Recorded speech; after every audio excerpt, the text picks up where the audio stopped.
if you set an example as someone worth looking up to, you do not have to do much parenting. Children grow by observation and involvement, not by teachings in philosophies that you may propound.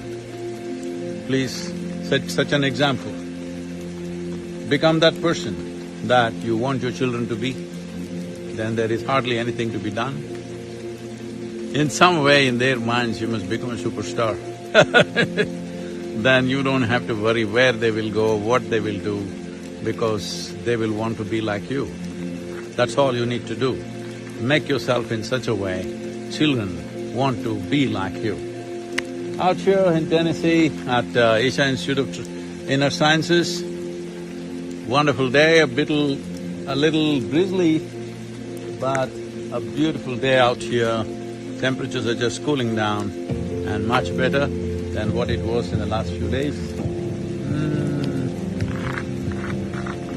Just absolutely fantastic out here.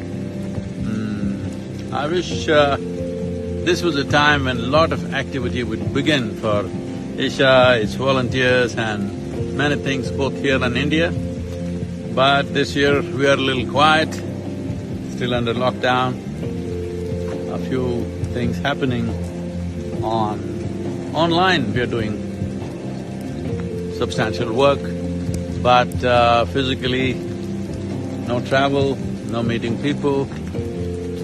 Well, in many ways, this is only bringing us closer, not further away. Hoping to get something going, physical programs going, probably in the next 6 to 8 weeks, maybe. Some aspects of the program will start happening where it does not involve too many people, but this day is a wonderful day.